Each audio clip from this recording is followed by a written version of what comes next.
स्वागत है आपका महरामत 2.0 पे। सीबीएसई की इंग्लिश की बुक का फ्लेमिंगो का हम आज लेसन करने जा रहे हैं पोइट्स एंड पैनकेक्स, जिसको लिखा है अशोक मित्रान ने, जिनका रियल नेम है जगदीश त्यागराजन। ठीक है, इन्होंने मोर देन 200 शॉर्ट्स स्टोरीज़ लिखी हैं, 8 नोवेल्स लिखे हैं एंड 15 नोवेलाज लिखे हैं, 15 नोवेलाज लिखे हैं। सो ये जो पोइट एंड पैनकेक्स है वो लिया गया है माई ईयर्स विद बॉस, जो कि अशोक मित्रान की किताब है। ठीक है, poets and pancakes is an excerpt from the book my years with boss written by Ashok Mitran. So इनका ओरिजिनल नेम है वो त्यागराजन है। ठीक है, वो आपने याद रखना है। He recounts his years at the Gemini studio and talks about influence of movies on every aspect of life in India. So basically इस लेसन में क्या बात की गई है उसके बारे में बता देता हूँ आपको। एक पैनकेक का जो मेकअप किट आती थी उसके बारे में बात की गई है। इसमें एक स्टूडियो है जेमिनी स्टूडियो, जहाँ पे जो पुराने आर्टिस्ट थे वो उनका मेकअप किया जाता था, और ये मेकअप उन्हें खूबसूरत नहीं बनाता था बल्कि और अगली बना देता था। ठीक है, जेमिनी स्टूडियो की बात की गई है। आगे हम देखेंगे कि जेमिनी स्टूडियो के बारे में और क्या क्या ऑथर बात कर रहे हैं। सो वो अपने उस समय की बात कर रहे हैं जब वो जेमिनी स्टूडियो में काम करते थे। And talks of influence of movies on every aspect of life in India. He wrote his experience of working in Tamil film industry for the Illustrated Weekly, which was later compiled and published as My Years with Book। So वो अपने working experience की बात कर रहे हैं अपने इस lesson में।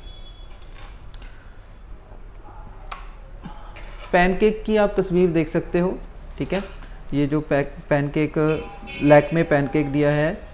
Pancake is the name of makeup material that is compressed into a cake and is applied as a makeup base with damp sponge. It is thick, heavy oil and wax-based foundation that provides a great deal of coverage.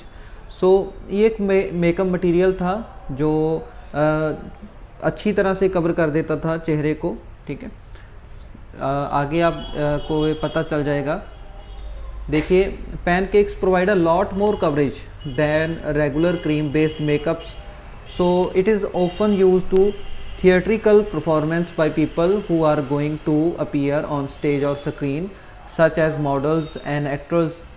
It creates a water resistant finish and would not be affected by sweat। और आप तस्वीर में देख रहे हैं, picture में आपको दिख रहा है कि मेकअप के बाद ये लेडी कैसी दिख रही है। सो ऐसा कुछ करता था जो पैनकेक था कि उनकी जो ओरिजिनलिटी थी फेस की वो बिल्कुल ही बदल जाती थी। पर जो हम इस लेसन में पढ़ेंगे ऑथर उसके बारे में कह रहे हैं कि जो आर्टिस्ट थे उनका चेहरा बिल्कुल अगली लगता था। और ये जो थिएटर था, जेमिनी स्टूडियो था, वहाँ पे जहाँ पे ये इनका मेकअप रूम होता था वो बल्ब से भरा होता था। ठीक है, मतलब उनकी इतनी ज़्यादा लाइट होती थी, लाइक अ सलून लगता था। ठीक है, मतलब ये स्टूडियो कम और सलून की तरह ज़्यादा लगता था। सो आगे हमें ऑथर बताते हैं कि ये जो जेमिनी स्टूडियो था 1940 to 1969, Gemini studio was the most influential film producing organisation of India. 1940 से लेकर 1969 तक जेमिनी स्टूडियो बहुत ही ज़्यादा जो प्रभावशाली काम कर रहा था फिल्म प्रोड्यूसिंग में। अशोक मित्रा वर्कड हेयर 1952 टू 1966, 52 से लेकर 1966 तक यहाँ पे वर्क करते हैं। और इनके जो मालिक थे जेमिनी स्टूडियो के, उनका नाम आया है एस बासन। ठीक है, एस बासन यहाँ के जो थे मालिक थे। He named it after his successful race horse Gemini. ठीक है, उन्होंने इनका नाम रखा था जेमिनी स्टूडियो।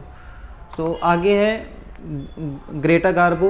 ठीक है, ग्रेटा गार्बो, मिस गौहर, विजयंती माला और रति अग्निहोत्री सो इनके नाम इस लेसन में आए हैं। ग्रेटा गार्बो ये भी यूज़ किया करती थी पैनकेक को, ठीक है, फॉर मेकअप।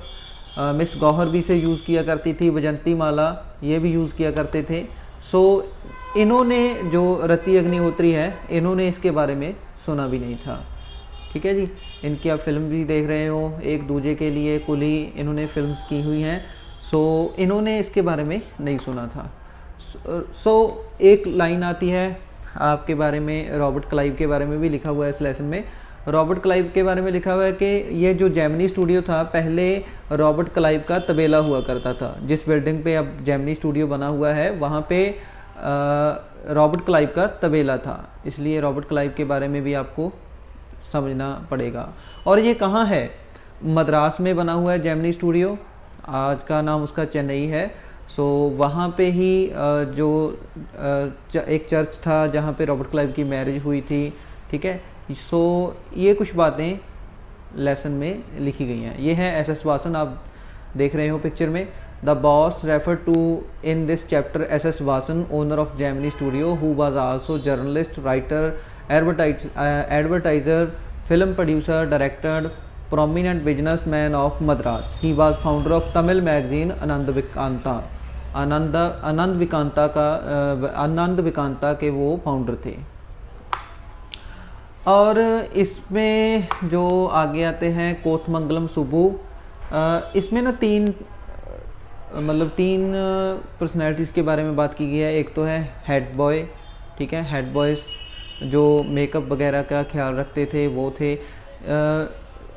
और एक थे कोथमंगलम सुब्बू। इनकी जेमिनी स्टूडियो में सेकंड पोजीशन थी, ठीक है। सुब्बू बहुत ही टैलेंटेड थे। Subbu was an Indian poet, lyricist, author, actor and film director of in South India. He was awarded Padmashri, wrote the Tamil classic, जो है इन्होंने ये लिखा हुआ है, Thillana Mohanambal. Was a close associate of S.S. Vasan and was considered number 2 at the Gemini Studio। ये number 2 पे आते थे जेमिनी स्टूडियो में। सो ये उनके नावल है थिलाना मोहम्बल, ये उनकी नावल है, और मूवी का नाम भी, इस पे मूवी भी बन चुकी है। सो आगे है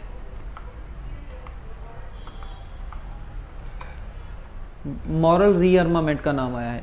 इस लेसन में क्या होता है कि पहले तो ऑथर हैं जो अपने जेमिनी स्टूडियो के कौन कौन उसमें शामिल हैं, कौन कौन उनके वर्कर हैं, ठीक है, कौन कौन मेकअप करता है, इसके बारे में बताते हैं। सो लास्ट में वो ना एक बात करते हैं मॉरल रीअर्मामेंट के बारे में। मॉरल रीअर्मामेंट क्या है? ये एक नाटक कंपनी है जो नाटक करने के लिए आती है जेमिनी स्टूडियो में। एस वासन इसे मतलब परमिशन दे देते हैं नाटक के प्ले करने की। सो ये प्ले करते हैं, बाद में इन्हें पता चलता है कि ये तो MRA था जो कम्युनलिज्म के जो है बारे में जो अपना प्ले करके गया है, ठीक है। सो उसके बाद में पता चलता है, उसका बाद में पता चलता है एस वासन को। सो यहाँ पे आगे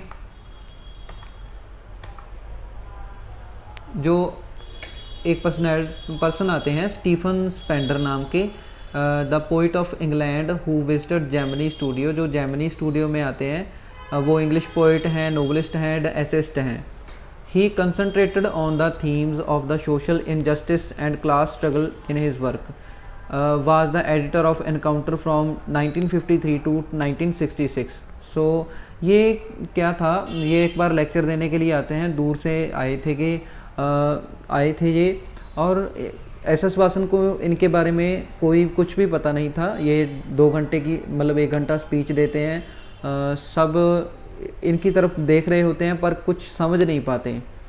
सो ये स्पीच देते हैं और यहाँ से चले जाते हैं, इंग्लैंड को वापस चले जाते हैं। काफ़ी टाइम के बाद जब हमारे ऑथर जो हैं अशोक मित्रा इंग्लैंड जाते हैं, वहाँ पे इनके बारे में सुनते हैं, ठीक है। इनकी जो इनकी किताब थी द गॉड दैट फेल्ड, इन वहाँ से जो ये बुक होती है वहाँ से प्राप्त लेते हैं और पढ़ते हैं।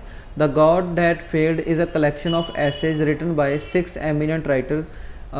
ये बुक थी जो इनमें 6 राइटर्स के जो थे मतलब थॉट्स लिखे हुए थे, ठीक है। 6 राइटर्स के द्वारा ये लिखी हुई थी। वो वर डिसइल्यूजन्ड बाय कम्युनिज्म, जो कि डिसइल्यूजन्ड थे कम्युनिज्म के द्वारा। They were Andre Gide, Richard Wright, Ignazio Silone, Arthur Koestler, Louis Fischer and Stephen Spender. Stephen Spender इनमें से एक थे। सो इनमें जो लेसन में आया हुआ है Gemini studio, makeup department, national integration, office boy, S S Vasan, Kothamangalam Subbu, legal adviser, poet and writers, Stephen Spender, communism and MRA, the god that failed, इनके बारे में आपको पढ़ना पड़ेगा। सो इस लेक्चर में इतना ही। ये सिर्फ एक ओवरव्यू था कि इस लेसन में क्या क्या आपको पढ़ना है। सो आज के लिए इतना ही। Thank you.